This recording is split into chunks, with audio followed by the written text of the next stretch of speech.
conectado más gente. Ustedes ven que he usado el mismo Power del año pasado de la doctora Facio. Yo lo voy a tomar de otra manera, porque fundamentalmente desde el punto de vista de la semiología. Me interesa por ahí, total, este Power lo tienen y pueden leer también si quieren. No sé si ustedes pueden acceder, pero al de Medicina Interna 2, hemorragia digestiva, que la da el doctor Gómez Portillo.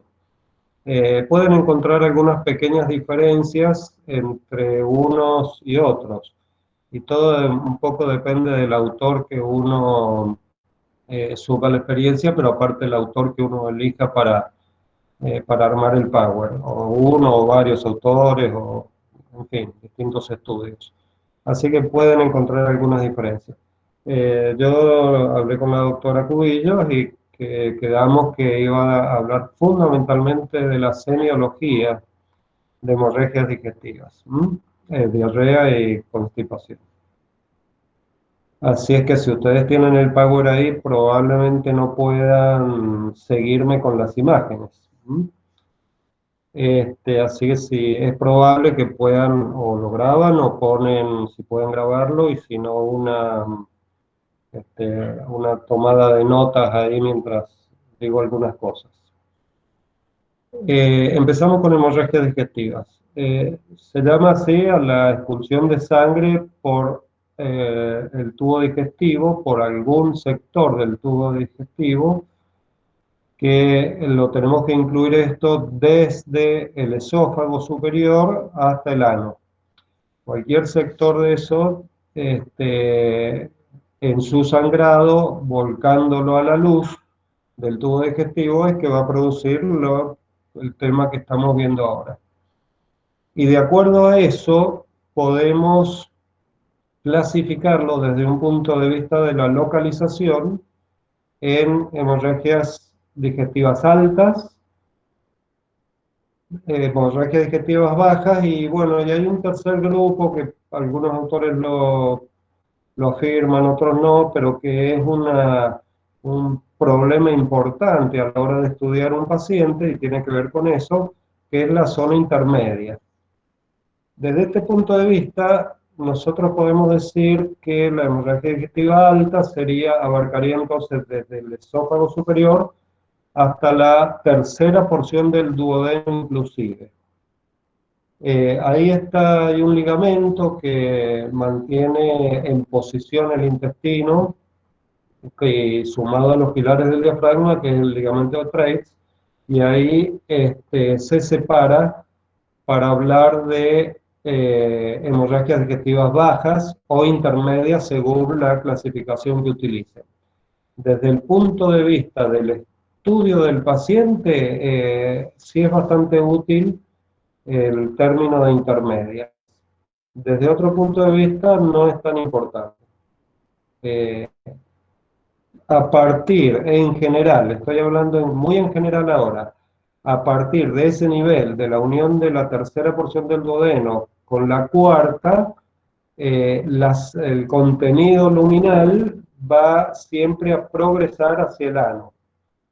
Por eso es que se llama baja, porque en realidad va a salir por abajo, aunque en realidad estamos considerando un punto bastante alto. Espero que se entienda este concepto. Entonces, antes de, bueno, si utilizamos la terminación intermedia sería desde este punto que acabo de mencionar, del ángulo de Treitz, o del ligamento de Treitz, hasta el colon ascendente, inclusive, algunos la consideran intermedia, otros la consideran intermedia hasta la válvula iliocecal.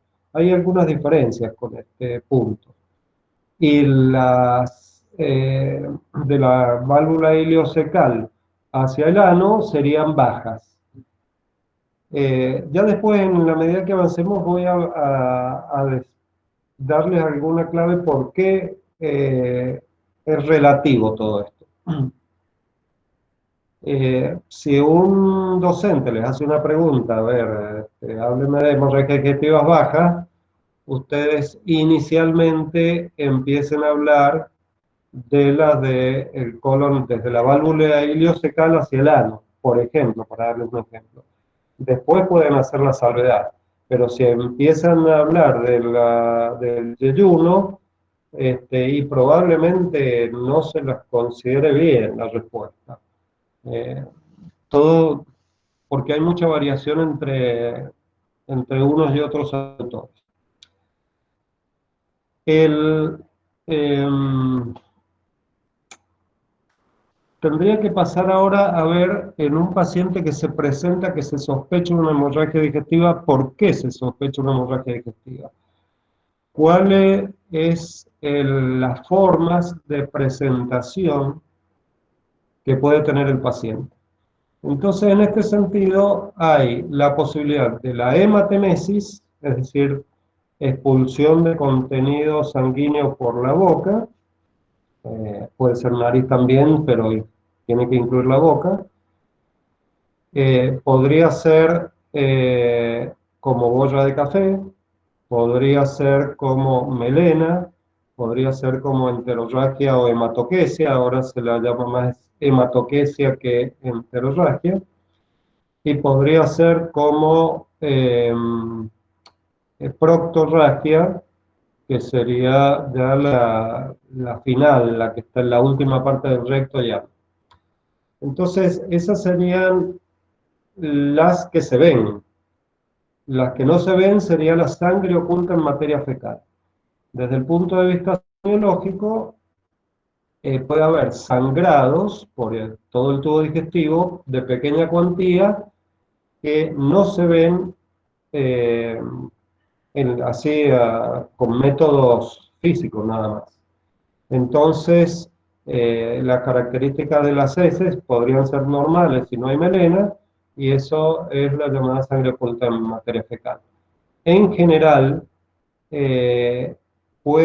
según los autores, podría haber hasta entre 50 y 80 centímetros cúbicos eliminados por día, con un tránsito normal, intestinal normal, que no se vea la melena. Entonces esto hay que considerarlo como sangre oculta en materia fecal, y a la hora del estudio del paciente, que ya incluye medicina interna 2, debería usarse un método para detectar esta sangre oculta que se hablará en su oportunidad. Es muy difícil separar las cosas acá. Entonces, yo dije que me iba a dedicar estrictamente a lo semiológico, pero no se puede dejar de tocar algún punto por ahí de medicina interna 2 que incluía diagnósticos con sus métodos diagnósticos, diagnóstico diferencial y tratamiento. Entonces, hematemesis. Hematemesis en general es sangre bastante roja, no del color de la sangre arterial, pero todo depende de la cuantía. Ustedes, discúlpenme el paréntesis, si se corta o no se me oye bien o cualquier cosa me interrumpen, por favor, porque no, yo estoy hablando y no sé si le está llegando bien a ustedes. Entonces todo depende de la cuantía. En general hay que diferenciarla, y a veces es muy difícil diferenciarla de la hemoptisis. Entonces las posibilidades, que ya supongo que lo habrán visto en aparato respiratorio, que con hemoptisis hay algunas diferencias que uno puede tener en cuenta. La sangre en general del estómago o del esófago no va a ser espumosa, no va a tener burbujas, como suele tener a veces la hemoptisis o los septos hemoptoicos. Puede ser un color un poco más oscura, levemente más oscura o no tan roja rutilante como es la hemoptisis, perdón. Y puede tener algún contenido alimentario que no tiene la hemoptisis. Esas serían las cuestiones básicas para diferenciarlas. Pero hay realmente algunas situaciones que no se pueden evitar. Ejemplo, el paciente que tiene leve hemoptisis y de noche de glute la sangre. Entonces queda en el estómago, se junta en el estómago y probablemente pueda tener algún vómito de sangre y ahí está muy difícil en diferenciarla, si es de un lado o de otro. Pero en general esto no ocurre y se puede diferenciar. Entonces, eso es para ver las diferencias con hemoptisis. El punto siguiente es la gorra de café. Cuando la sangre queda un poco estancada en estómago y por acción del ácido clorhídrico, se hacen como pequeños coagulitos mínimos y se ve cuando el paciente vomita o si se hace una endoscopía y se lo ve ahí, se ve como si hubiera un líquido relativamente claro, no como el agua, pero relativamente claro, y puntitos negros u oscuros del color del café. Eso sería el vómito en borra de café, que es equivalente a un sangrado leve y que ha estado estancado en el estómago. Yendo más hacia abajo, en la ya considerar hemorragias digestivas intermedias o bajas para la otra clasificación, todo lo que es sangre, ya enseguida vamos a ver algunas causas, todo lo que es sangre a partir de ese punto, en general se va a transformar en melena o depende la cantidad de horas que pasen, directamente en hematoquesia o enterorragia. La hematoquesia es una sangre bastante roja, abundante, que sale por ano y indica que el sangrado puede ser de colon en general, de colon derecho, que el contenido fecal es líquido a esa altura, o de intestino delgado, tanto yeyuno como ilio. Después voy a hacer algunas aclaraciones al respecto. Y por último, lo digo ahora, pero en realidad era desde las hemorragias digestivas altas, la forma en que se ve la melena es, no sé si ustedes han visto melena alguna vez, es una masa fecal tipo diarreica, homogénea, bastante homogénea, de color negro alquitranado, brillante y en general muy maloliente. Un olor particular que tiene la transformación de la sangre por efecto tanto del ácido clorhídrico sumado a los gérmenes intestinales que han hecho ahí han provocado ese color particular. Es tipo diarreico, informe, con este, tipo masilla en general blanda, con ese color negro brillante alquitranado. Entonces, esas son las presentaciones que tenemos desde el punto de vista semiológico para tratar de definir que un paciente puede estar sufriendo un sangrado. Y esto es lo difícil porque, por ejemplo, en cuanto a la melena, hay algunas causas o a una enterorragia más oscura, hay algunas causas que podrían simular esto y que es, por ejemplo, si una persona ha comido recientemente dentro de las 24 horas previas abundante cantidad de morcillas. Las morcillas están hechas con sangre también y puede salir materia fecal negra pensando que es melena y puede que no lo sea, podría ser un falso positivo de melena. El comer abundantes remolachas o beterabas, no sé cómo las llaman ustedes, también puede provocar un color rojo oscuro, pero que se define un poco como bordó rojo oscuro, en la materia fecal. Pero acá suele el paciente haberse dado cuenta que al orinar también sale ese color. Entonces, todos estos son tips que uno les voy dando para que hagan diagnóstico diferencial para definir una hemorragia digestiva.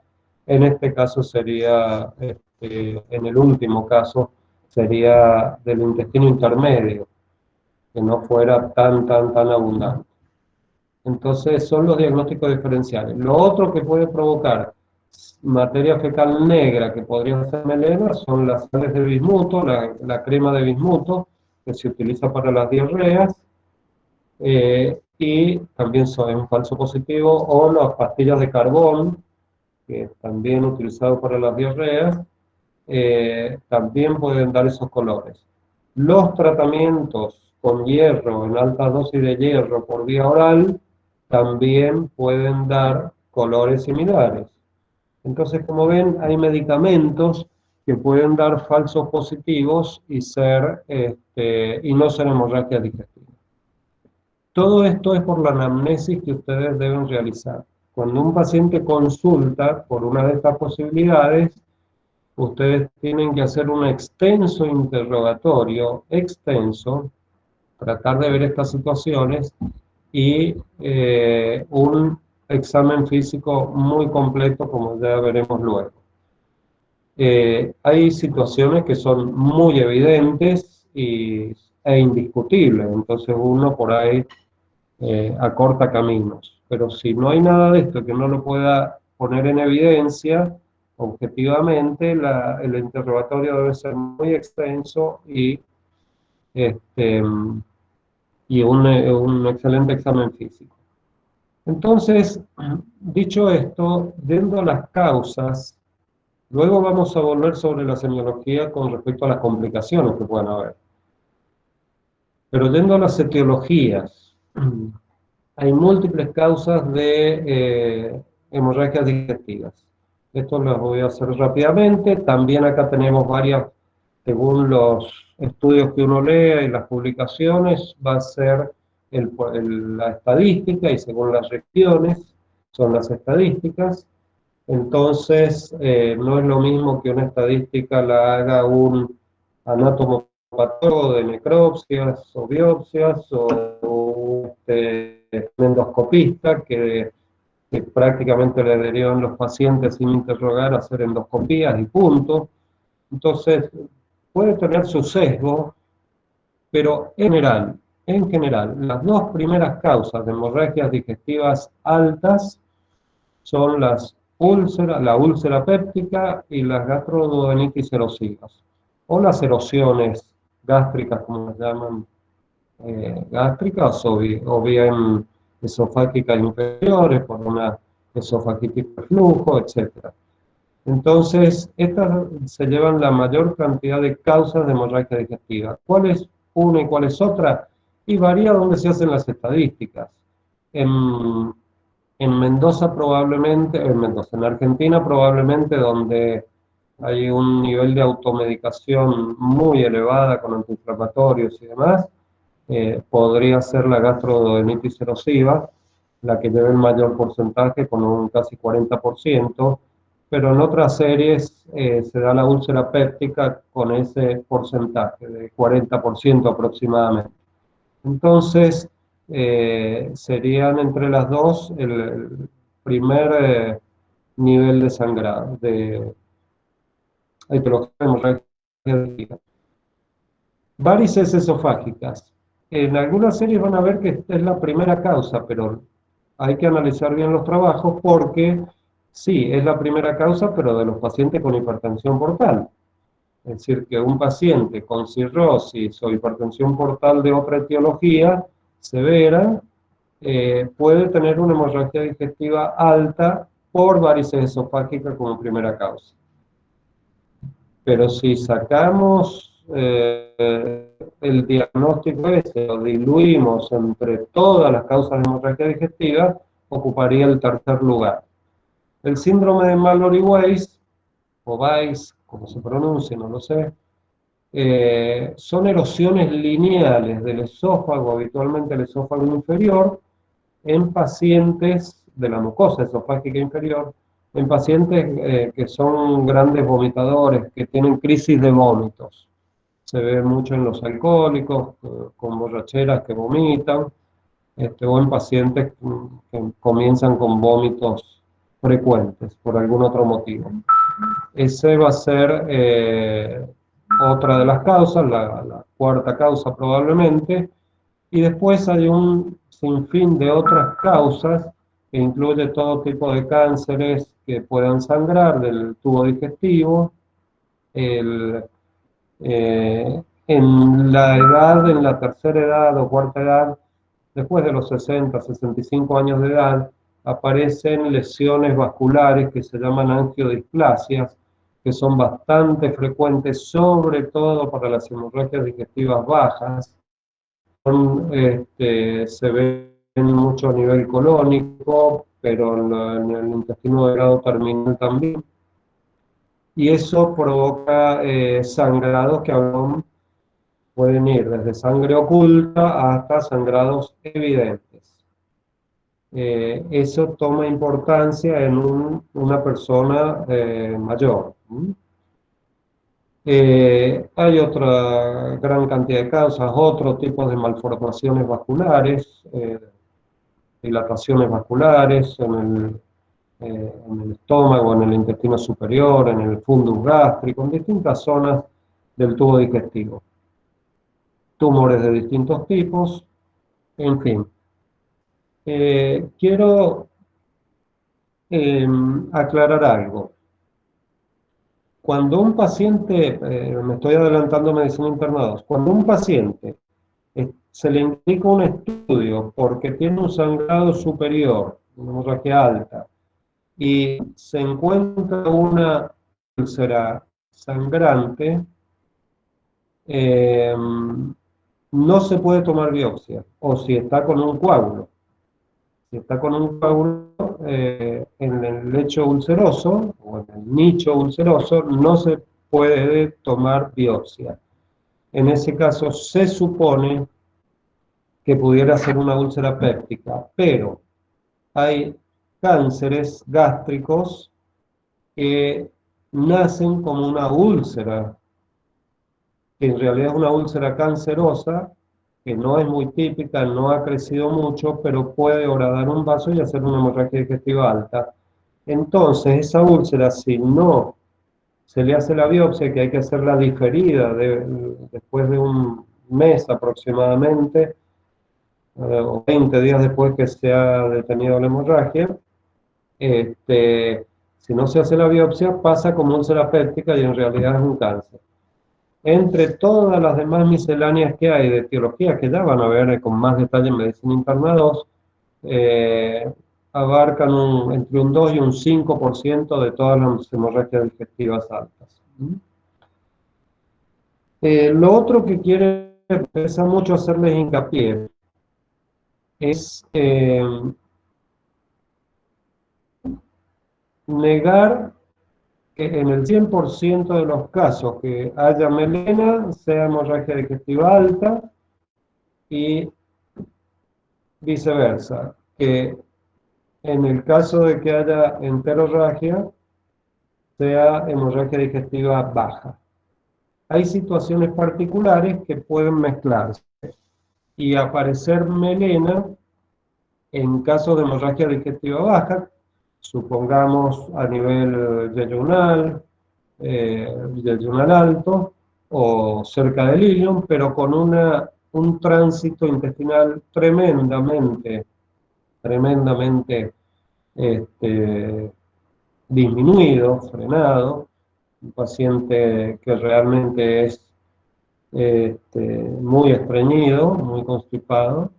En este caso, el tiempo que demora la sangre, si demora más de 6 horas en el tubo digestivo, sobre todo a expensas de los gérmenes intestinales, se va a transformar en melena. Y el hecho no es de una hemorragia alta.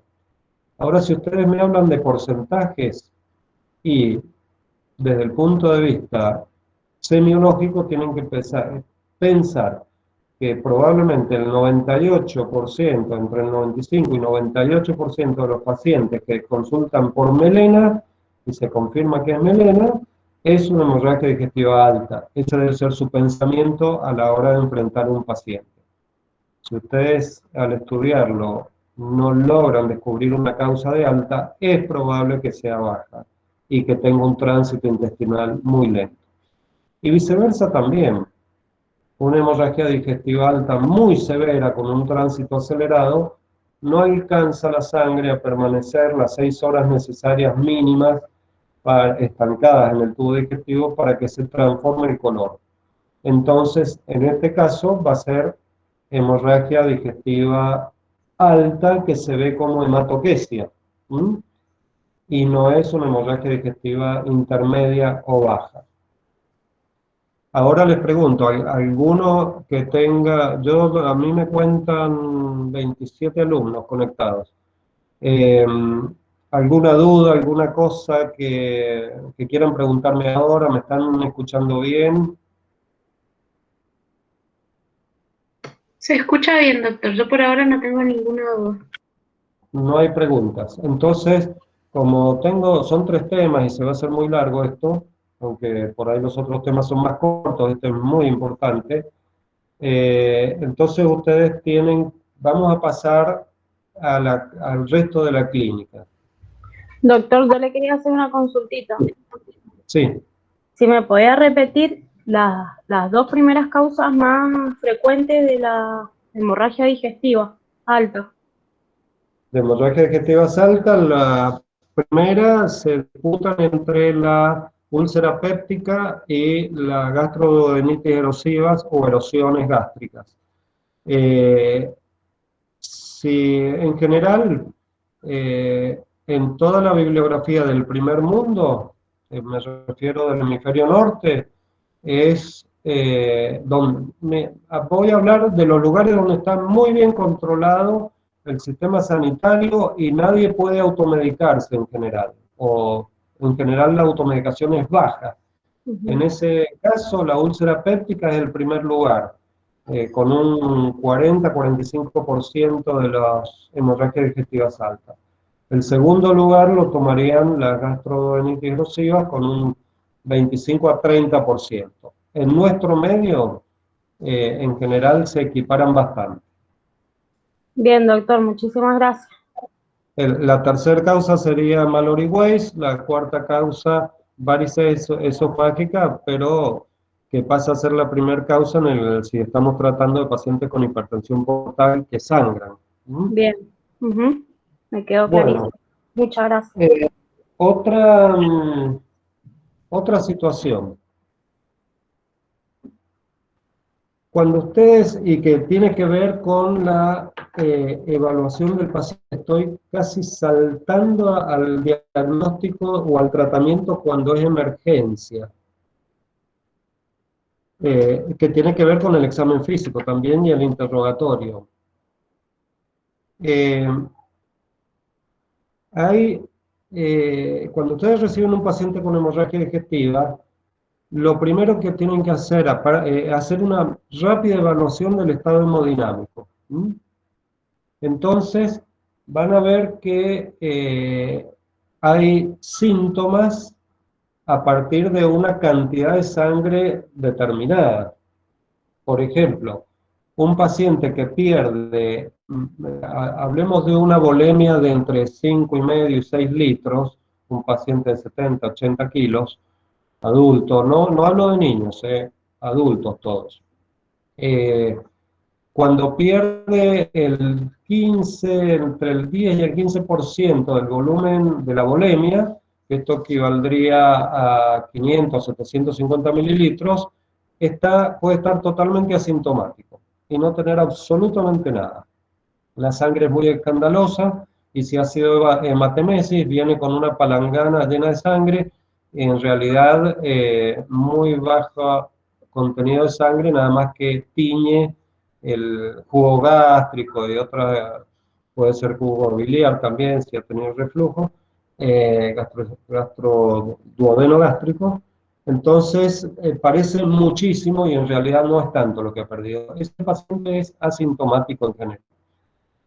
Si pierde mayor cuantía, entre alrededor del 20% del volumen de la volemia, perdón, que esto es alrededor de 1000 centímetros cúbicos, entonces ya empieza a tener ortostatismo. Y acá me voy a detener. porque hay situaciones que el paciente lo traen en una camilla o uno lo va a ver al domicilio, está en la cama, se ve rosadito, tiene un pulso de 80 por minuto, tiene una tensión arterial de 12,8 y resulta que porque está acostado. Entonces, ese paciente en cuanto se sienta y se para puede estar sintomático. Entonces, ustedes tienen que realizar la prueba del ortostatismo. ¿Cómo se hace? Una vez que han tomado pulso y presión arterial, si ya la saben, me interrumpen y me dicen, ya la sabemos todo, y listo. Pero si no, se las recalco. Le toman pulso y presión hasta que esté estable en decúbito. Después lo hacen sentar con pies apoyados en el piso y ver si hay síntomas y vuelven a tomar pulso y presión en el primero, segundo y tercer minuto. Un paciente con hemorragia digestiva o que ha perdido volemia, sin otra afectación que tenga, ni medicación que tome, puede tener un descenso de la tensión arterial y aceleración del pulso en el segundo o tercer minuto, no instantáneamente. Si en esto no hay variaciones, lo ponen de pie, con mucho cuidado, cerca de una cama, de una camilla, vigilándolo, y vuelven a repetir lo mismo. Pulso y presión primero, segundo y tercer minuto. Si ustedes logran un descenso de la presión arterial, sobre todo la sistólica, en por lo menos 10 milímetros, disculpen, y una aceleración del pulso en por lo menos 10 latidos por minuto, pueden considerar que puede estar con una hipotensión ortostática. Esto es un signo, puede ser un signo y un síntoma, si el paciente lo refiere, el mareo y demás, o se pone pálido. Entonces, esto debe hacerse así. Ahora, si el paciente está descompensado en decúbito, ni hablar, eso ni se les ocurre hacer esta prueba, ya está descompensado. La otra situación es que tenga, para que vean lo difícil que es la medicina, si uno hace las cosas rápidas, que sea un paciente hipertenso habitualmente, medio resistente, que no toma la medicación y demás, y ahora está con tensión arterial 130/80, 130/90, pero resulta que él habitualmente tiene 160, 170, 120 o 110. En este caso es una hipotensión para él y uno no la detecta porque no ha tomado el recaudo previsto, ¿sí? Entonces, podría aparecer ortostatismo en los pacientes que pierden, si no tienen otra situación, 1 litro de sangre aproximadamente. Después hay un aumento de la tensión arterial, de la taquicardia en reposo en decúbito, que estaba bien y ahora cayó la tensión arterial en decúbito, presentó la taquicardia en decúbito, cuando ha perdido alrededor de 1,5 litros de sangre. Luego hace una hipotensión arterial cuando está cercano a los 2 litros, y si tiene más de 2 litros de pérdida de sangre aguda, estamos hablando, son pérdidas agudas. En este caso puede entrar en shock directamente el paciente. Con pérdida de poco más, la mitad de la volemia o más en forma aguda, es incompatible con la vida. Si uno no actúa muy rápido cuando está cercano a ese número, el paciente se muere. La otra situación, y acá también barajando en la anamnesis que deben tener ustedes, que el paciente también ha perdido bastante sangre, pero no tiene taquicardia. ¿Y por qué no tiene taquicardia? Porque a lo mejor es un paciente con cirrosis, varices esofágicas, y ha sacado una varices esofágica, y uno no ve que no tiene taquicardia el paciente porque está medicado con beta bloqueantes. Se dan beta-bloqueantes, fundamentalmente del tipo del propanolol, en varias dosis diarias, para tratar de reducir profilácticamente la hipertensión esplácnica del circuito venoso, y evitar prolongar la vida o evitar una próxima hemorragia. Pero si el paciente ya está sangrando, no dejen de preguntar si el paciente tiene ingesta de betabloqueantes. Podría tener colocado un marcapasos fijo a 60 por minuto, 65 por minuto, y nunca les va a hacer taquicardia a este paciente, sobre todo si es anciano. Entonces, ven que hay una cantidad de variables que las van a ir incorporando ustedes a medida que vayan avanzando en la carrera y en la práctica médica. Entonces, eso es otra parte del examen físico. Ver hemodinámicamente cómo está el paciente, pulso, presión, ocultación cardíaca, en fin, todo lo que tengan que ver. Referido a otras, y ya voy a ir terminando con esto, a otras causas etiológicas, que acabo de decirla, en una hemorragia digestiva, la cirrosis hepática o la hipertensión portal, tendrán que hacer un examen concienzudo del paciente buscando signos de hipertensión portal, signos que me detecten una cirrosis hepática. Entonces, habrá que ver si tiene una palma hepática, si tiene circulación colateral a nivel a nivel abdominal, compatible con esto, si hay esplenomegalia, hepatomegalia no, porque cuando ya es muy avanzada no se palpa el hígado, si hay ascitis, en fin, buscar otros signos en el cuerpo de coagulopatías, también como causas de sangrados. Coagulopatías no iatrógenas, digamos. Entonces, las coagulopatías no iatrógenas, ustedes podrán buscar púrpuras, lesiones de piel que sean purpúricas, quimosis, hematomas, en fin, distintos sangrados por otros lados. Entonces, todo esto tienen que buscarlo. Y ojo que hoy en día hay muchísimos pacientes anticoagulados de por vida, muchísimos. Entonces tendrán que en su interrogatorio también comentar esto para ver si la situación amerita que pueda ser una causa una etiología, digamos. Entonces, aquellos pacientes anticoagulados, en general, cuando hay un accidente de anticoagulación, tiene que ver por ahí no tanto con la dosis administrada, sino con un defecto inicial. En este caso que estamos hablando, que podría ser una pequeña gastritis que tenía el paciente, gastritis está mal dicho, una hiperemia de la mucosa gástrica por AINES o por lo que fuera, y el paciente, ante la posibilidad de no coagular correctamente, sangra. Esa sería la situación. Entonces, fíjense cómo, de acuerdo a las etiologías, después las leen todas las etiologías, no se las he dicho todas, ni mucho menos, la cantidad de cosas que tienen que interrogar y examinar en el paciente para evaluar. Bien, yo creo que le he hecho un repaso general de todo esto, de hemorragia digestiva, desde el punto de vista semiológico y lo que tienen que buscar en el paciente. Si no hay ninguna pregunta al respecto, pasamos a diarrea.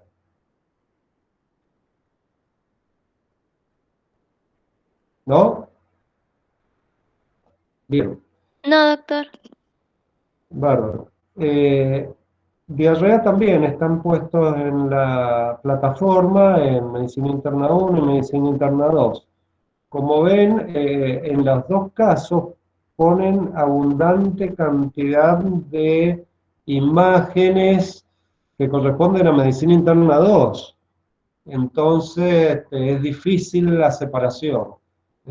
Yo voy a hablar específicamente de diarrea, como he hecho con Medicina Interna 1, porque me parece que ha faltado un poquito, o ustedes al leer en esos temas, en esos Power y en los libros, por ahí se hace menos hincapié en el examen del enfermo, y a mí eso me interesa mucho.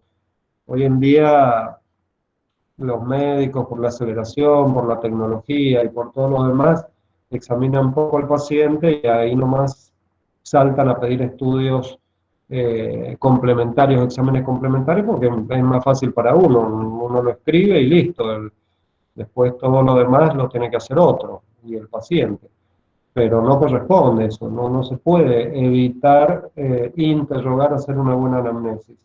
Esto se debe haber dicho antes también, yo lo he dicho, pero otros también, para lograr un diagnóstico correcto, al menos 70% del valor es por la anamnesis, en la dirección diagnóstica, y menos, muchísimo menos, por el 30, 20, 30% por el examen físico.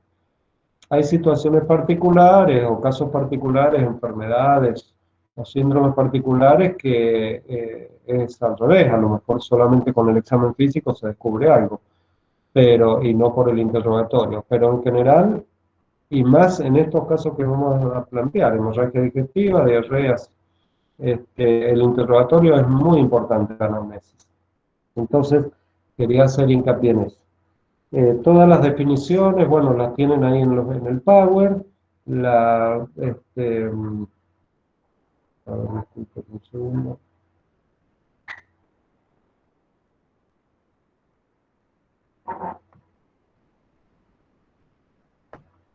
Necesito que me pongas el de diarrea, por favor. A la secretaria le estoy diciendo.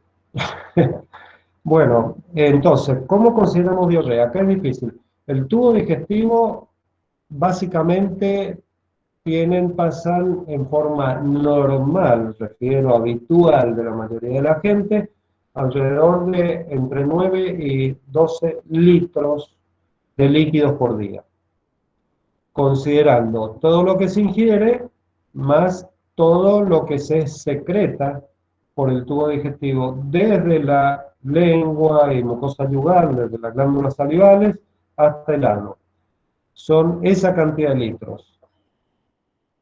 Perdón, disculpen, diarreas. También en la parte digestiva debe estar cerca del otro.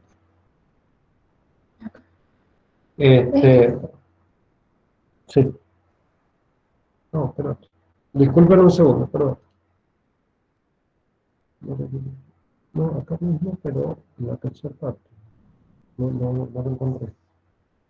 Abrime el libro.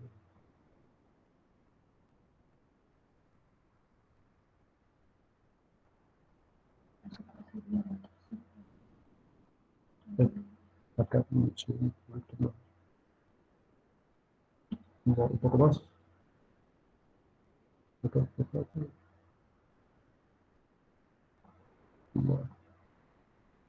Bueno, está bien. La guía. Bien, volvamos a eso. Entonces, se imaginan que pasa una cantidad de líquidos terribles. Piensen que se eliminan por intestino solamente 200 centímetros cúbicos. Bien, gracias. Entre 150 y 200 centímetros cúbicos. En la población general, por grupos etarios y campana de Gauss, la variabilidad es enorme. Entonces ahí el interrogatorio hay que hacerlo. Un paciente que normalmente durante su vida, sin patología, sea por el hábito alimentario que tiene, además, evacua el intestino alrededor de 3 veces por día, bueno, diarrea para él va a ser cuando sean 5, 6, 7 veces por día. Entonces hay que ver la cantidad, la variación de la cantidad sin cambios en la alimentación. Hay personas con patología o sin patología que su evacuación intestinal es de cada 2 días. Y bueno, esa persona va a tener diarrea cuando vaya 2 veces en un día. Entonces, todo esto que no depende solamente de la consistencia, sino también de la cantidad de evacuaciones, pero sobre todo de la cantidad de materia fecal. Como ustedes verán y les habrá pasado a ustedes, es muy difícil medir esto. De ninguna manera se puede medir. Entonces, el interrogatorio tiene que tratar de ser lo más detallado posible en cuanto a hacer el diagnóstico de diarrea. Y acá hay un punto fundamental. Dividir diarreas la clasificación de diarreas por el tiempo de evolución de la misma. Entonces, tenemos que separar en diarreas agudas y diarreas crónicas. Algunos hacen una clasificación distinta, ustedes tomen la que quieran. Básicamente agudas y crónicas están bien, menos de 4 semanas agudas, más de 4 semanas crónicas. Por ahí no es tan taxativo, pero sí lo importante que es esto, las semanas no necesariamente tienen que ser continuadas. Un paciente que tiene 2 semanas de diarrea en el mes de enero y se le pasa, en marzo resulta que tiene 1 semana más un episodio diarreico y se mejora. En abril, mayo tiene 2 semanas más de diarrea. Ya hay que considerarla como diarrea crónica. Obviamente, si no ha habido, ahí hay que interrogarlo bien al paciente y ver si no tiene alteraciones del consumo de alimentos y demás, por supuesto, ¿no? Que son alimentos en mal estado y demás, que podría ser recurrente en infecciones agudas. Pero ¿por qué es importante separar esto? Porque el 90, entre el 80 y el 90% de las diarreas agudas son autolimitadas, con o sin tratamiento. Mientras que las diarreas crónicas, todas hay que encontrar para que se curen la etiología. No hay otra. Y hay que ponerse a estudiar el paciente porque el paciente con diarrea crónica es muy complejo para estudiar. Uno puede tener la suerte de pedir justo el estudio que salió alterado al principio, pero si no, la marcha diagnóstica es compleja para el paciente y para el médico. Entonces, y les digo esto, aquellos que lean otros autores pueden considerar diarrea aguda, subaguda y crónica. La aguda serían 2 semanas, la subaguda de 2 a 4 semanas y la crónica más de 4 semanas. No sé si tiene sentido que se gasten la cabeza en hacer esto.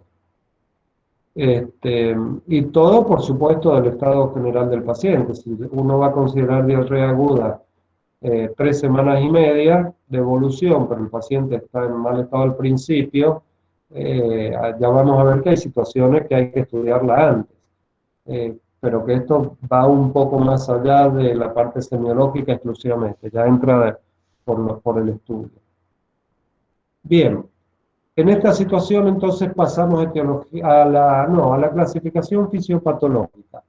La clasificación fisiopatológica es buena para tratar de definir si una diarrea puede ser alta o baja. Ya voy a volver sobre esto.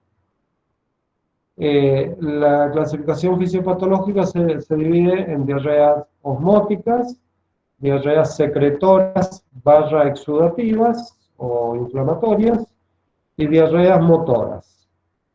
Esa clasificación, hay autores que niegan rotundamente la diarrea motora, porque asumen, ustedes saben que el intestino, fundamentalmente el colon, tiene una capacidad de quintuplicar su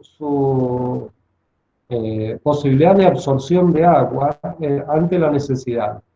Entonces, el tubo digestivo puede reabsorber, si las velocidades intestinales y toda la parte de absorción está normal, puede reabsorber alrededor de 18 litros por día en 24 horas. Entonces, es medio injustificable que un paciente pueda tener diarrea solo por aceleración del tránsito intestinal, solo diarrea motora. Eso es raro, tiene que haber mezclado algo más, pero bueno, por ahora están clasificadas así. Entonces, ¿por qué es importante esta clasificación? La diarrea osmótica es aquella que se produce por aumento de la osmolaridad de la luz intestinal con respecto a la sangre. Entonces, esa presión osmótica intraluminal que no pasa a la sangre va a absorber definitivamente de la sangre a agua y plasma, si hay algún daño más, plasma también. Pero agua y electrolitos puede absorber desde la sangre y desde la célula, desde el enterocito, por supuesto, que está interpuesto entre la sangre y la luz intestinal. Entonces, disculpen un segundo, Gordo, ¿me podrías traer un vaso de agua, por favor? Entonces, cuando se produce por un exceso de sustancias que producen aumento de molaridad y que no se absorben, va a ocurrir una diarrea osmótica. Esto le doy un par de ejemplos. Puede ser por laxantes de ese tipo, son osmóticamente activos, como puede ser la lactulosa,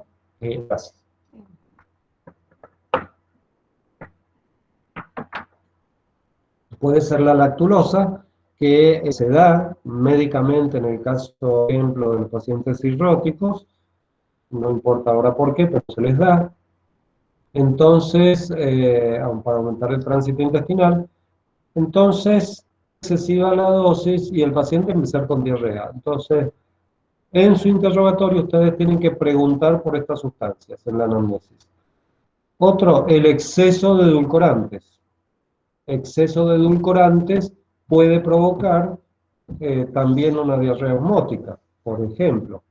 Podría actuar de otra manera, trastornos, por ejemplo, que acá está un poco mezclada con las secretoras, pero trastornos enzimáticos que no puede digerirse la lactosa, por ejemplo, o los disacáridos en general, y no se pueden absorber porque no hay enzimas que los pasen a monosacáridos, y quedan actuando osmóticamente y le va a provocar diarrea.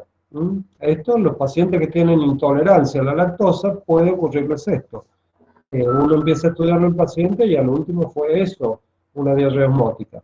Ahora, ¿cómo saben ustedes si esta diarrea es osmótica o no desde el punto de vista clínico, semiológico? Preguntando el volumen que traten el paciente de cuantificar en una diarrea crónica, ¿qué volumen diario hace? En general nunca pasa del litro de materia fecal líquida, en general, diariamente. En el caso de la osmolaridad, no se puede pedir análisis. En el Hospital Noti hay unos osmómetros que pueden pedir para materia fecal, pero no es lo habitual en la medicina general, en los laboratorios en general, medir osmolaridad de la materia fecal. Eso serían casos muy importantes.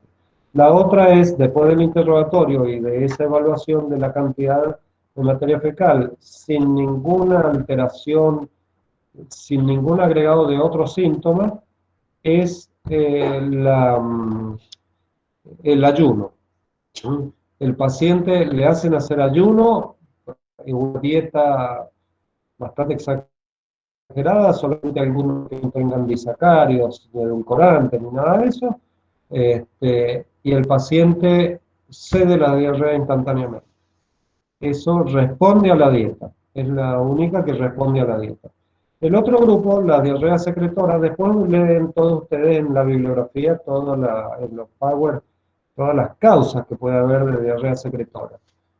Por ejemplo, Ferreras Valentín o Ferreras Rosman hace acá la separación entre la secretora y la exudativa, como dos grupos diferentes. Bueno, puede ser sintomáticamente es similar, aunque algunas pueden ser provocadas, las secretoras, por causas que no son gérmenes, enfermedades inflamatorias. Y bueno, toda la fisiopatología es todo lo que aumenta la secreción del enterocito a través de las vellosidades intestinales hacia la luz intestinal.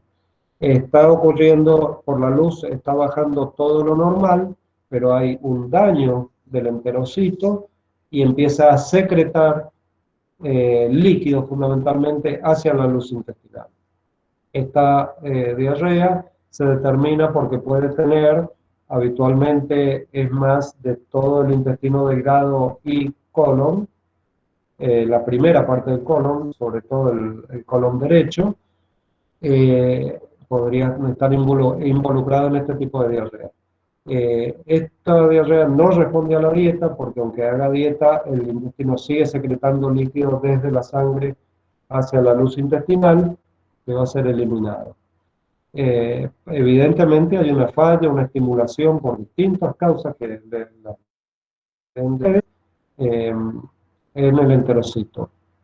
Y las diarreas exudativas, que son muy similares, pero ya involucra gérmenes, infecciones de distintos tipos, que pueden ser disenteriformes o no disenteriformes. Aquellos gérmenes que producen disentería, podría ser la shigella, por ejemplo, una shigellosis, alguna yersinia, algún clostridio también, pueden hacer, ahí se me fue la idea, pueden provocar aumento, pululación de estos gérmenes, inflamar la mucosa y provocar esta secreción. En general, estas van acompañadas de fiebre. Otras no llevan fiebre, pero pueden ser secretoras igual sin fiebre. Profe, ¿el cólera podría ¿Sí? producir una diarrea de esta? Sí, de hecho es la más grave desde el punto de vista de matar rápidamente al paciente por un desequilibrio hidroelectrolítico. Bueno, ustedes no habían nacido, me parece, cuando apareció acá apareció en el mundo, en este lado del mundo, el cólera, en los años 91 fue. Eh, Creo que no habían nacido, por ahí algún viejito anda por ahí, no sé. Este, había nacido en Perú, empezó en Perú, y ahí fue bajando sobre todo por la parte latina y el Caribe, pero fundamentalmente fue en Perú. Acá hubieron poquitos casos, se tomaron medidas en esas épocas, adaptar hospitales y cosas, pero sin experiencia. Bueno, algún día que podamos juntarnos, les puedo contar anécdotas de esto, pero ¿qué pasaba? Primero todos los pacientes eran internados y suero, pero un paciente puede eliminar hasta 100 aproximadamente 10 litros de líquido por día, por materia fecal, agua, y el paciente, si no es rehidratado con líquidos y sales, rápidamente se entra en shock el paciente. Esto ocurre en horas o en días. Pero aprendieron con el tiempo que duró esa endemia, aprendieron a empezar a hacer tempranamente hidratación oral, porque se les acabó a Perú, se les acabó los sueros, no tenían forma de conseguir sueros. Había ayudas de otras partes del mundo hacia Perú y Ecuador, que también estaba un poco interesado en el tema, pero bueno, a cambiar las normas higiénicas y demás. Y acá hubieron 1, 2 casos, 3 casos, que muchos eran importados y nada más. Los que se conocieron, los que se publicaron o se conocieron. Bien, ese es un ejemplo. Entonces estas son las exudativas. Y las motoras, después ustedes leen el detalle, las motoras son aquellas provocadas por aumento del peristaltismo, que podría involucrar al síndrome del intestino irritable, que aún no se le conoce la causa, hasta donde yo sé, pero hay gente que lo tiene, pero en general esto alterna, y para que ustedes hagan el interrogatorio, alternan periodos de diarrea con periodos de constipación en el síndrome del intestino irritable. En esto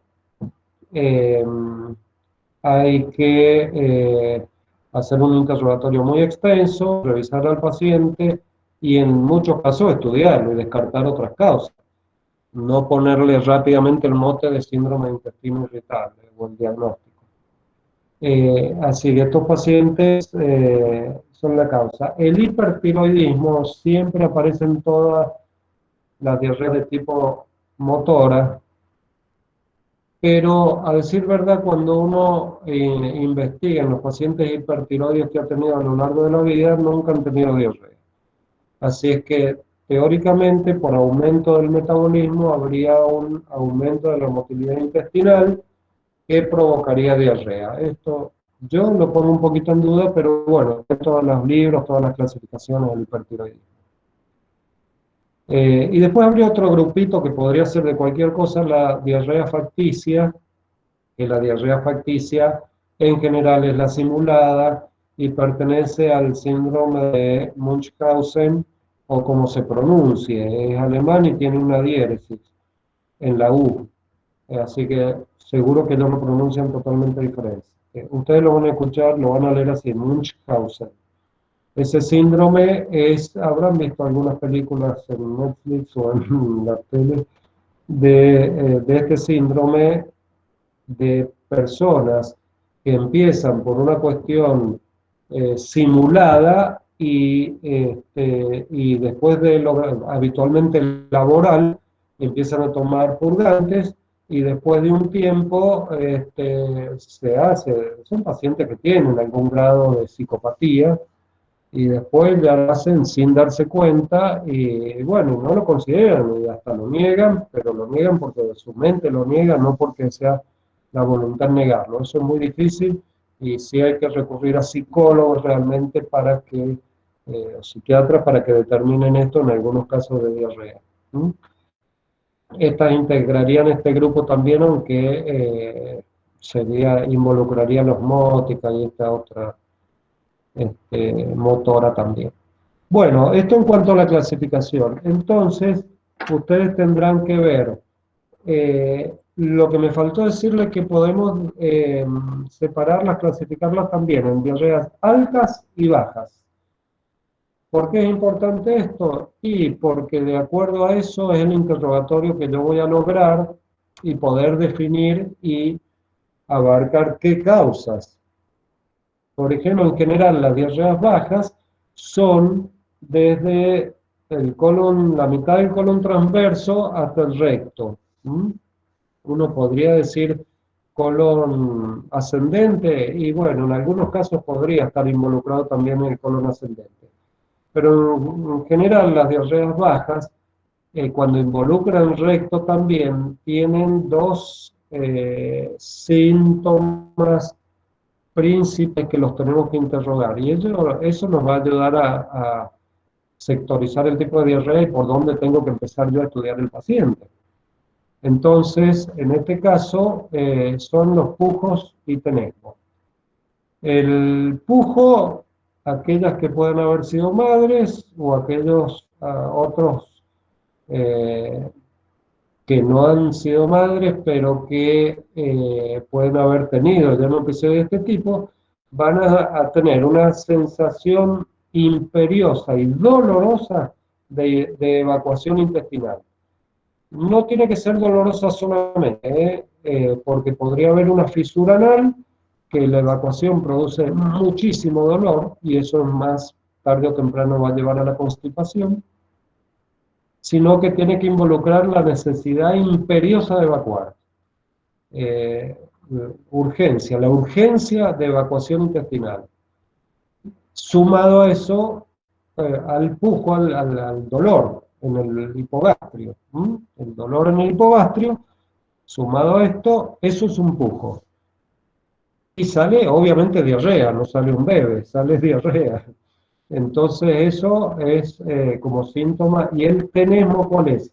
Después que pasó el pujo, como está inflamada la mucosa rectal con sus receptores de distensión, da sensación de recto, de ampolla rectal ocupada.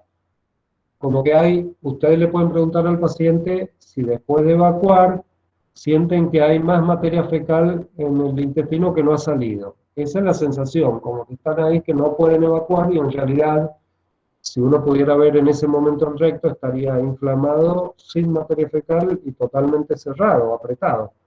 Eso es lo que da el tenesmo. Entonces, preguntar pujos y tenesmos, si son positivos, involucran un proceso inflamatorio, ya sea inmunológico, como podría ser la colitis ulcerativa, o un infeccioso que ha tomado el tubo digestivo inferior, o bien el inicio de un cáncer rectal y demás.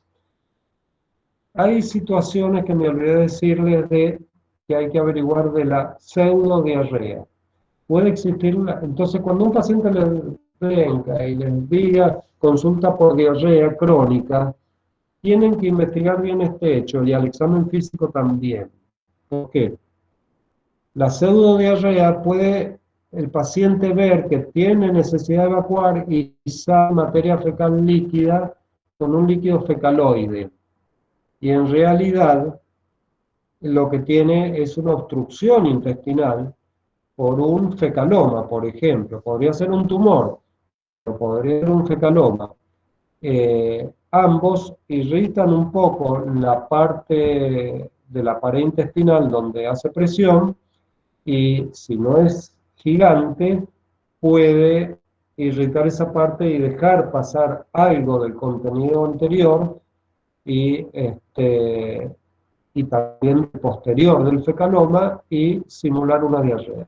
Entonces, eso ya están viendo ustedes que el examen físico de esto, del estudio de una diarrea crónica, tiene que involucrar también, aunque no se hace habitualmente, un tacto rectal. Porque si ustedes están sospechando que es una pseudodiarrea, sí o sí tienen que hacer un tacto rectal, no hay otra. A veces pueden palpar semiológicamente, pueden verlo en la inspección estática o dinámica del abdomen, con luz tangencial, como se les ha mencionado y todo eso, ver un pequeño bulto en hipogastrio lateralizado un poco hacia la izquierda y a la palpación tocar un tumor redondeado grandecito, o a veces no tan grande, que puede ser el fecaloma. Sacado esto, todo lo demás de pujos y tenesmo pueden ser por diarreas crónicas de otras etiologías. Bien, a ver, no sé si me está quedando algo grosero así para contestarles. Mientras tanto, si tienen alguna pregunta, por favor, vayan haciéndola.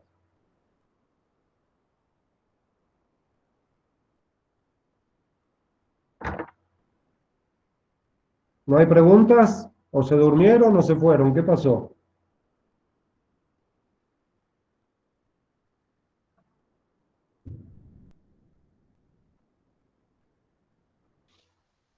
Bueno, repasando un poco el tema eso, que lo van a ver en Medicina Interna 2 y lo tienen perfectamente puesto ahí en el Power de Medicina Interna 2 también, de 1 y 2. Profe, yo tengo una consulta. Sí. En los pacientes con diabetes, ¿por qué es que se da la diarrea? Bien, esa también es habría que considerarla por ahí como una diarrea motora, pero en realidad es mixta. Dos motivos hay. Por un lado, por el tiempo y la evolución, empieza a aparecer la denervación autonómica del intestino. Los plexos de Meyners y de Auerbach se empiezan a deteriorar por la misma lesión de la arteria del nervio. Entonces se empieza a deteriorar el nervio y empieza a aparecer la neuropatía diabética vegetativa, es decir, autosómica. No, perdón, autonómica, me falta azúcar, me parece. Autonómica. Eso puede provocar dos cosas. En general, al comienzo puede aparecer un aumento de la motilidad que produce diarrea. Con el tiempo aparece una pérdida de la motilidad. Se produce una dilatación del intestino, de todo el intestino, con pérdida del peristaltismo. En realidad la diarrea se produce acá por pululación de gérmenes que suben hacia el intestino delgado sin deber estar en esa zona, y estos gérmenes son los que provocan una diarrea de tipo secretora en realidad, pero por aumento de la secreción. Pero es por aumento de los gérmenes intestinales en un intestino que no está funcionando correctamente. Y después podría tener cualquier otro tipo de diarrea de agudo. No hablamos de las toxinas, de las secretoras o las exudativas por toxinas. El ingesto de ustedes tienen que hacer el interrogatorio de la epidemiología, si ha sido una diarrea del viajero, si viene de otro lugar, de una ciudad que haya, bueno, es muy común en los países en subdesarrollo y del Caribe, todos por más eh, que tengan hoteles impresionantes, el hielo no se fabrica con agua, no se fabrica con agua potable y punto, no con agua mineral esterilizada. Entonces, tarde o temprano, se contamina el agua, se contamina el hielo, uno le pone el hielo y bueno, tiene la diarrea del viajero. Suele ser autolimitada. Sí, eso sí, te liquida $1.500 de disfrutar en el Caribe.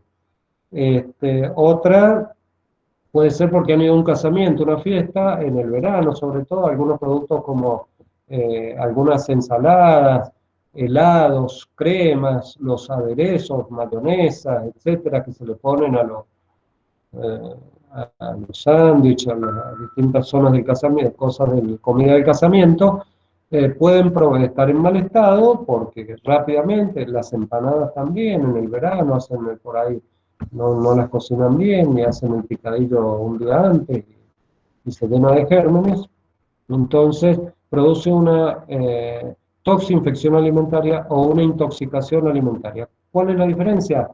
En una uno ingiere la toxina, por ejemplo, una toxina estafilocócica, y empieza rápidamente, 2 horas, 3 horas después de ingerirla, con vómitos y diarrea, en el mismo casamiento, en la misma fiesta que estuvo, reunión o lo que sea, o si comió un helado en mal estado, sin que esté en una fiesta. Entonces empieza rápidamente después de la ingesta. Habitualmente no tiene fiebre o la fiebre es leve, es una febrícula. Ahora sí es una toxinfección alimentaria, se comió parte de toxina y gérmenes que también se reprodujeron en su intestino y empiezan a producir toxina. Esa también puede empezar 2, 3 horas antes, pero dura más tiempo, produce más fiebre, más de 38 grados, peor estado general del paciente y dura la diarrea un poquito más. En general siempre es autolimitada si el paciente sobrevive solo, si se toma líquido, estas bebidas, si no compra sales de hidratación, estas bebidas cítricas de marcas famosas, que son incoloras, pero tienen glucosa, tienen citrato de sodio, carbonato de sodio, todo esto favorece la absorción de electrolitos de sodio, glucosa y agua a la célula del enterocito. Y bueno, si solo esto el mismo organismo elimina, si no, con antibióticos hay que darla. ¿Contestada tu pregunta? Me excedí un poco, disculpe. Sí, doctor, gracias. Bueno, entonces hay que hacer un examen. La anamnesis, como le decía, es fundamental en toda diarrea crónica, es fundamental determinar enfermedad celíaca. Bueno, han tenido como tema aparte, enfermedad celíaca, puede empezar como diarrea. Yo he visto celíacos cuando no había forma inmunológica de determinarlos. Le estoy hablando de más de 40 años atrás. Celíacos que era solo por cómo era la materia fecal que se hacía el diagnóstico, y nada más. Y en ese caso hacía una vez al día una torta de materia fecal de 1 kilo aproximadamente, de color amarillo casi blanco, un color crema casi blanca, y sin forma, y con algunos residuos de fibras no digeridas. Esa era la forma de diagnosticar antes de la era tecnológica. Sí se hacía, se podía hacer endoscopías y ver, pero eran difíciles. Antes, yo ya alcancé, cuando era chico, los endoscopios eran rígidos, eran caños rígidos de acero. Después ya, cuando me recibí, ya había endoscopios, fibroscopios. Entonces, bueno, videocámaras y demás. Los endoscopios actuales son con cámaras, son mucho mejores. Pero no había otra forma de diagnosticarla antes, ¿eh? Bien. Y por último, yo creo ya llevamos 2 horas 20, sí, 2 horas, no, 1 hora, perdón. 1 hora, no me parece más. Bien, si no hay, se me quedan muchas cosas de comentarles, pero se dan cuenta cómo tienen que interrogar al paciente y cómo hay que revisarlo. Hay que hacer un examen clínico general. Si vamos a hablar de celiaquía, podría haber consultado un adolescente por una menorrea, simplemente. Y yo voy a ver, al último sí hay un deterioro pondoestatural, pero al comienzo no tanto, entonces podría pasar inadvertido y consultar simplemente por la amenorrea, ustedes a médicos de atención primaria o clínicos y demás, y tienen que despistar esto con el interrogatorio. Es una situación, hay mucha gente que cuesta mucho, sobre todo gente muy pudorosa o ancianos, ya no tanto, pero no quedan tantos de esos, pero puede haber, o gente de muy bajos recursos que no tiene forma de analizar la materia fecal porque hacen una letrina y no ve nada lo que hace, y la mayoría de la gente, si ustedes le preguntan, y muchos no miran, tiran el agua del inodoro sin mirar lo que han hecho. Mucha gente, se asombraría en la cantidad de gente. Así es que, por supuesto, haciendo una broma, el inodoro más semiológico es el de color blanco. Todos estos verde oscuro, marrón oscuro, azul oscuro, no permiten ver nada. Así es que sugieran inodoros blancos para poder ver bien la materia fecal y poder interrogar cómo es la materia fecal. Bien, con respecto a constipación pasa algo similar, muy breve realmente, es una situación compleja. Gran parte de la población, y más en la mujer, es estreñida. Nosotros, tengan cuidado, a lo mejor hay algún paciente ahí, o ya lo saben por múltiples viajes a Chile, o hay algún chileno, ellos constipación le dicen a la congestión nasal nuestra, a eso le llaman constipación. La gente común le llama estitiquez a la constipación. Nada que ver, un término que yo ni lo conocía hasta que al día que lo conocí de grande no lo había sentido nunca. Y constipación ellos les refieren a la congestión nasal y de vías aéreas superiores. Entonces, habría que hablar de estreñimiento, que lo entienden un poco todos, más que de constipación. Normalmente es lo mismo que para la diarrea, la variabilidad es muy alta. Uno tiene que ver cómo es el hábito normal de la persona en el interrogatorio desde chico, y ahí puede ver que ha ido variando con la edad. Y es normal que en la pérdida de las funciones, es decir, de la fisiología intestinal en el paciente mayor, en la persona mayor, ya mientras más nos arrimemos a los 80 años, más constipados o estreñidos vamos a ser. Y hay que tener cuidado porque esto genera mayores problemas aún, y a veces situaciones graves. Entonces, en el interrogatorio tenemos que preguntar, bueno, dígame, hace 10 años, ¿cómo evacuaba usted? ¿Qué evacuaba? Si ha variado la alimentación, si no la ha variado, si come astringentes o no come astringentes. Todo para ver si esto hay que quedarlo como enfermedad o no, o es meramente una cuestión de alimentación, de mala alimentación, de mala higiene alimentaria. Entonces, pero es habitual que a medida que uno va creciendo va aumentando o disminuyendo la cantidad, la evacuación intestinal, la cantidad de evacuaciones diarias. Normalmente podría ser normal entre 3 y 0 veces o una vez cada 2 días en la gama de gente que no se le encuentra patología, pero tendremos que considerarlo entre 1 y 3 veces por día lo meramente normal en la normalidad de la campana de Gauss. En la mediana de la campana de Gauss tendría que ser entre 1 y 3 veces por día. Aquellas personas que hacen menos cantidad hay que considerarlas estreñidas, pero hay que ver el peso de la materia fecal, que nadie la puede pesar obviamente, pero uno la vería en cuanto al volumen, pidiéndole al paciente el día que logra evacuar qué volumen tiene. Entonces, esa es la forma de confirmar que el paciente es constipado o estreñido. Causas infinidad también, como vimos, podía ser en el diabético denervado, pero habitualmente son por esfuerzos defecatorios mayores, pérdida de motilidad intestinal final en todo el hemicolon izquierdo, después las causas obstructivas. Y aquí sí es imperioso saber un paciente que lleva 3, 4, 5 días sin evacuar, no puede salvarse del tacto rectal.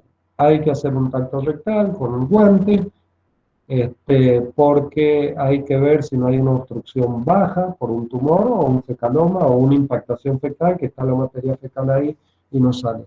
¿Por qué? Porque a nivel del tratamiento, yo a ese paciente no le puedo dar purgantes, porque si tiene una impactación fecal baja, por más purgantes que le dé, no va a salir y le puede hacer un estallido del ciego por aumento de la presión a nivel colónica con los purgantes que le he dado por vía oral.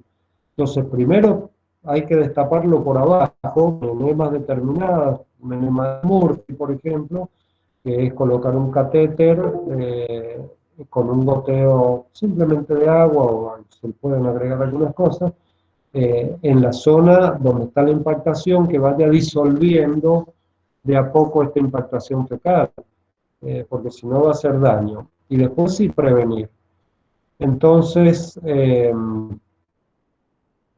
los otros síntomas que hay que preguntar al paciente es, disculpen, me canso de hablar. Cuando esto es presencial, es mucho más fácil hacer alguna pregunta, echar algún comentario de alguno de los presentes, de otra pregunta de otro presente, es más fácil. Entonces, el orador descansa más. Acá, con el tema de aprovechar el tiempo, bueno, por ahí en la conexión es más difícil. Bueno, entonces otras cosas. El paciente con estreñimiento, ¿cuáles son los síntomas que puede tener? Cefalea. Causa cefalea. Evidentemente hay una retención que puede ser de algunos productos nitrogenados o metabolitos que debieran irse por vía intestinal y no se van, porque ahí se mantienen y hay un intercambio en el enterocito de esos metabolitos hacia la sangre, no pueden ser eliminados y afectan y producen cefalea. Pueden provocar halitosis. Recuerden que todo el aire que se produce, que uno ingiere al hablar, al comer, y todo lo que se produce por la fermentación intestinal y demás, todo ese aire del intestino, que es mucho, el 80% en condiciones normales se reabsorbe y se elimina por pulmón, el 80% del aire intestinal. si nuestro intestino no funciona bien, y uno va a tener halitosis, sin lugar a dudas, al respirar no va a tener halitosis sin abrir la boca. Entonces, el mal aliento y demás, también hay que investigar eso, si el paciente es muy constipado, muy estreñido, que pasen muchos días sin evacuar. Aerofagia, al examen físico uno ve un colon distendido, el intestino delgado distendido, puede percutir el abdomen y ver que hay meteorismo.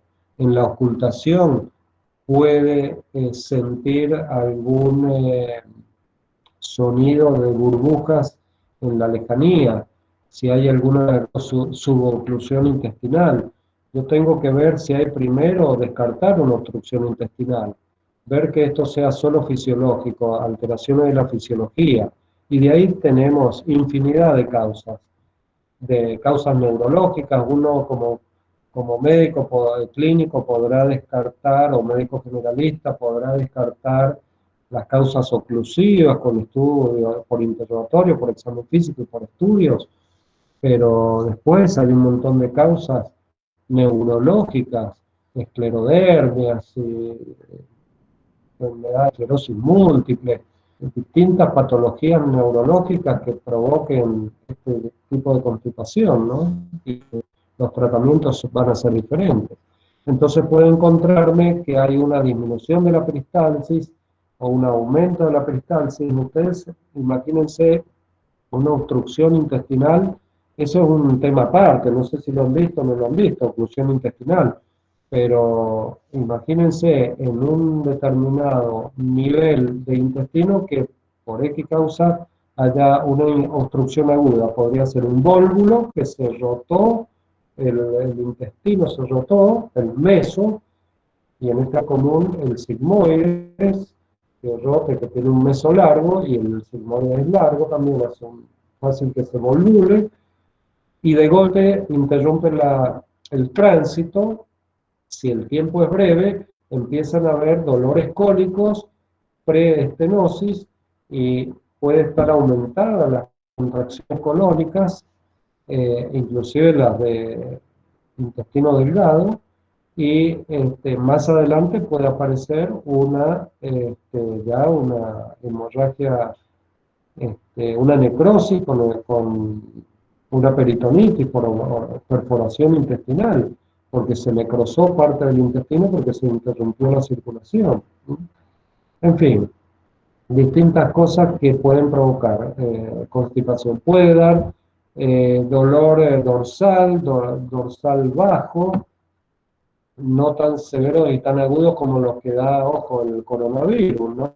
Que está descrito, sino un malestar en la parte alta de los miembros inferiores, en la parte baja de la espalda, en la zona lumbar, que no es renal el dolor, aunque la zona implica un dolorimiento continuo, permanente y difuso ahí, que a veces aumenta con el movimiento, pero recuerden que el colon está apoyado en la columna y puede irritar el plexo solar y demás, y dar dolores referidos hacia la región posterior.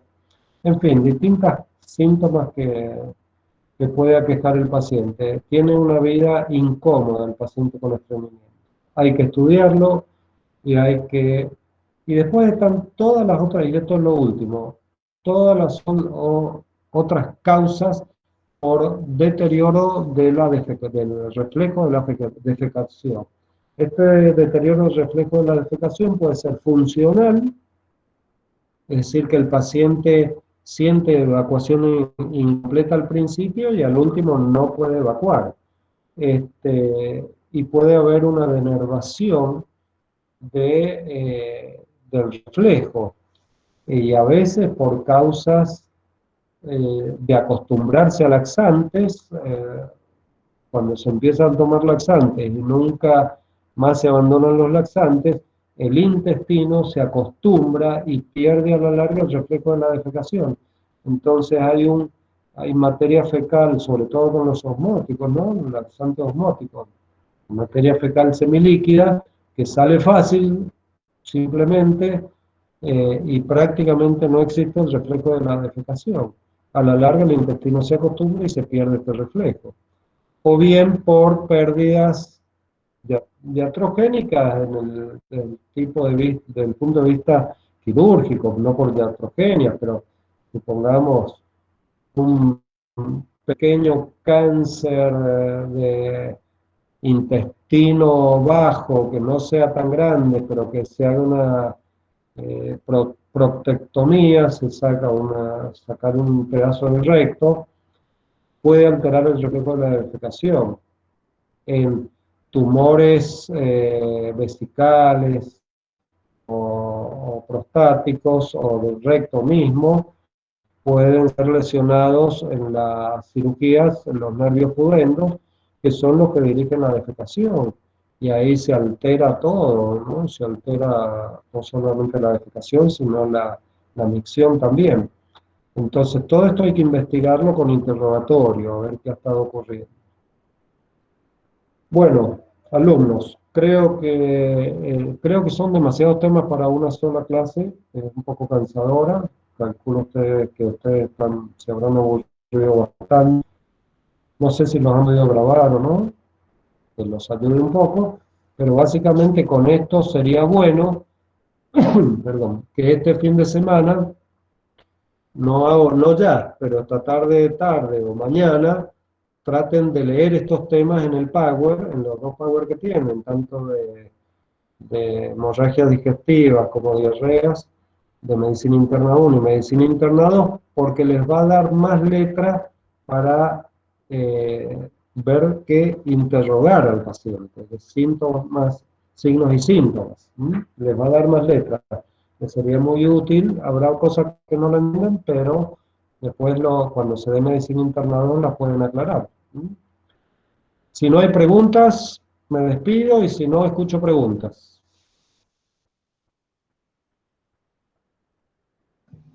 No, Yo no tengo todo claro. preguntas. Ah, se despertaron, ¿no? Profe, mi Sí. duda es con respecto de la diarrea y la diferencia con la colitis. Eso es una cuestión, no sé si es la parte semántica que es la duda o qué, pero colitis, si uno ve la etimología del término, es exclusivamente la inflamación del colon, punto, no es otra cosa. Colitis es la inflamación del colon. Se ha acostumbrado que la gente lo dé como sinónimo diarrea y colitis, porque uno podría tener colitis sin diarrea por otro mecanismo y no tener diarrea. El término correcto es diarrea, pero no sé si la duda tuya es esa, semántica exclusivamente. Sí, eso era. Claro, para la gente vulgar, digamos, vulgar me refiero a que no esté asociada por ningún lado a salud, o que no tenga un nivel intelectual superior como para poder diferenciar estas cosas, y que, bueno, con la gente que se junte y demás, todos hablan de colitis, tuve colitis, qué sé yo. Decir colitis pareciera menos desagradable que diarrea, me parece, desde el punto de vista social. Entonces por ahí inclusive algunos médicos le preguntan, ¿tuvo colitis? Pero en realidad el término es diarrea. Bien, gracias. ¿Algo más? Bueno, soy consciente que mi tono de voz no es agradable para dar una exposición así, que retumba mucho, que no es agradable, sinceramente. Eso soy consciente porque cuando me escucho yo en una grabación no lo puedo creer. Pero bueno, no puedo modificarlo eso, lamentablemente. Así que espero que les haya resultado útil. Cualquier cosa, por el correo institucional me contactan. Yo no lo abro todos los días, pero esperen alguna respuesta, si tienen alguna duda después, para aclarar. Gracias, Hasta doctor. luego. Gracias, Hasta luego. doctor. Hasta Gracias, luego, doctor. doctor. Gracias. Gracias. Hasta luego. Gracias, doctor.